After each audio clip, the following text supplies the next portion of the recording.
Hi everybody, today we're going to talk about complex and imaginary numbers. I think we're all accustomed to taking the square root of numbers like the square root of 4, which is 2, or maybe the square root of 9 is 3. I think we're also used to having a negative sign outside of the square root. So maybe like negative the square root of 4 is negative 2, or if I had negative the square root of 9, I would get negative 3. But today what we want to do is talk about putting the negative underneath the radical. So maybe like looking at square root of negative 4. What we need to do is start with the definition. So by definition, the square root of negative 1 is going to be called I.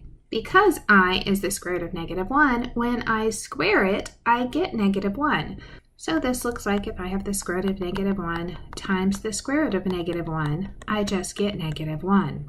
And we will talk about operations with I as we go, but for now, I just want to start with the easy definitions of the square root of negative 1 is I, and I squared is negative 1. This letter I is called an imaginary number. So what I want you to think about is anytime there's a negative under the square root, we are going to take that negative out, and in its place, we are going to put an I outside of the radical. So let's take a look at that. Here's what I want you to think about. I have the square root of negative 5. Well, I could write that as the square root of 5 times the square root of negative 1. Anytime I see the square root of negative 1, that is just going to turn into an I. So the I is outside the radical, not underneath it, and I no longer have a negative. Same thing with the square root of negative 9. I can look at that as the square root of 9 times the square root of negative 1. The square root of 9 is 3, and the square root of negative 1 is I. So I've changed the square root of negative 9 to 3I. So let's try that some more. Let's simplify negative the square root of 36. Hopefully you're starting to catch on to that negative sign is going to turn into an I. The square root of 36 is 6. So I can think separately about the sign of the number and the number. The square root of negative 7, well, square root of 7 I can't reduce, but the I can take out. The square root of negative 12, well, let's start that as square root of 12 times I. I can think of 12 as being 4 times 3. I still have the I. Square root of 4 is 2, so I have 2 square root of 3, I. So right now we have dealt with imaginary numbers. We are going to just increase that a little bit, and we're going to talk about complex numbers. Complex numbers have the form A plus BI. A is called the real part, and B is called the imaginary part. So A and B are both going to be real numbers, and the only difference is now I have an I attached to the B. So some quick examples of what does that look like. I might have 4 minus 5i, 6 plus 2i, 3/4 plus 2 square root of 5i, or just 7i. Each of them has a real part. So for 4 minus 5i, the real part is 4, and then the negative 5i, the negative 5 is the imaginary part. Or I have 6 as the real and 2 as the imaginary part. 3/4 as the real part and 2 square root of 5 as the imaginary part.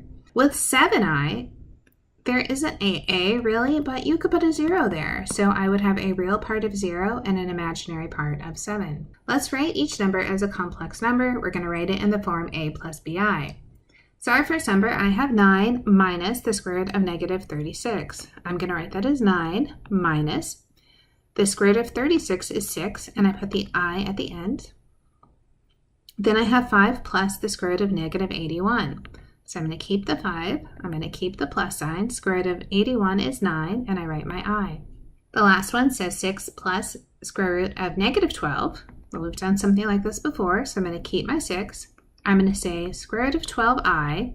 I'm going to remember we just said the square root of 12 could be 4 times 3, so I can simplify that as 6 plus 2 square root of 3i. Sometimes students will ask me, it doesn't matter where you put the I. Do I have to put the I at the end? Could I put it first? One of my students said it the best one time is you keep the real part in front and the imaginary part second, because you always keep your real friends in front of your fake friends. I like that. So let's try that just a little bit bigger. Here's some rationals. I have 10 minus the square root of negative 20 over 2. So let's keep the 10, let's keep the minus, but when I'm looking at this negative square root of 20, I'm going to make that a 20, I'm going to put the I at the end, and I'm going to put a 2 at the bottom. Well, 20 works out to 4 times 5, kind of similar to when we were looking at the square root of 12 over 2. Now I have 10 minus the square root of 4 is 2, I have the square root of 5, I over 2. Take a good look at this. I have 10, I have 2, I have 2. What I want you to think of this as is 10 over 2 minus 2 square root of 5i over 2.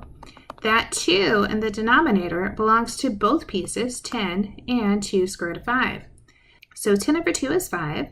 Then these 2's cancel, and I have the square root of 5i. I want you to think about whatever's in the denominator. I want to distribute that to both the real and the imaginary part of my complex number. Similar, I have 12 plus the square root of negative 45 over 21. So let's leave that as 12. I'm going to say plus the square root of 45i. So I'm first taking care of that negative 1 under the denominator and pulling it out. Now I have 12 plus. I want to think of 45 as 9 times 5. So when I simplify, I have 12 plus square root of 9 is 3. I have square root of 5i. Now let's just put each of those parts over 21. So I can look at how can I reduce that. 12 and 21 are both divisible by 3. So if I divide 12 by 3, I get 4. 21 divided by 4 is 7. I have plus. Same thing with the 3 and the 21. They're both divisible by 3. So I'm going to get the square root of 5 over 7, and I have an I. You will see this again. Hopefully already you're like, oh, I kind of feel like this looks like the quadratic equation. And spoiler alert, that is what it is for. So we're studying this to get ready to go over and solve some quadratic equations.